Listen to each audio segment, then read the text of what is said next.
વડોદરા મહાનગરપાલિકામાં પેપરનો વપરાશ ઘટે અને સભાસદોને એજન્ડા, આમંત્રણ અને બજેટ સહિતની માહિતી ઓનલાઈન મળે તે હેતુથી ₹56 લાખના ખર્ચે ટેબ્લેટ અપાયા હતા.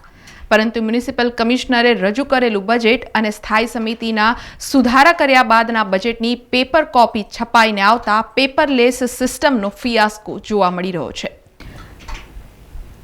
વડોદરા શહેરના પૂર્વ મેયર કેયુર રોકડિયાએ પ્રજાના પ્રતિનિધિઓ અદ્યતન ટેકનોલોજીનો ઉપયોગ કરે અને એજન્ડા સહિતની માહિતી ઓનલાઈન મેળવે જેથી પેપરનો વપરાશ ઘટે તે હેતુથી વડોદરા મહાનગરપાલિકાના 76 કાઉન્સિલરો અને અધિકારીઓને ટેબ્લેટ આપવાની જાહેરાત કરી હતી, જે અંતર્ગત ₹56 લાખના ખર્ચે સભાસદોને ટેબ્લેટ અપાયા હતા. જોકે તાજેતરમાં મ્યુનિસિપલ કમિશનરે રજૂ કરેલું બજેટ અને સ્થાયી સમિતિની બેઠકમાં સુધારા વધારા બાદ તેની તમામ કાઉન્સિલરો અને અધિકારીઓને ઓનલાઈન માહિતી આપવાની જગ્યાએ પેપર કોપી આપવામાં આવનાર છે. આ અંગે પાલિકાના પ્રેસ વિભાગમાંથી પેપર કોપી છપાઈને પણ આવી ગઈ હતી.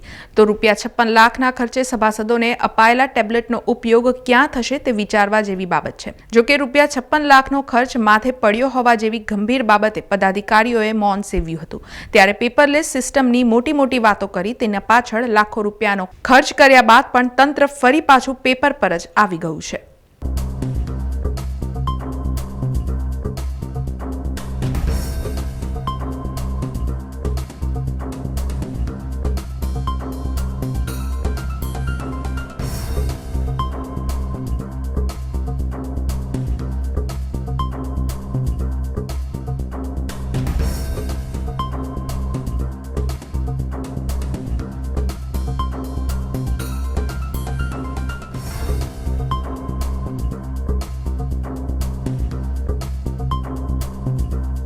સમાચારોના સતત અપડેટ માટે TNN ન્યૂઝને YouTube પર સબસ્ક્રાઇબ કરી બેલ આઇકોન પ્રેસ કરો અને અમારી સાથે જોડાયેલા રહો Facebook, Instagram અને Twitter ઉપર.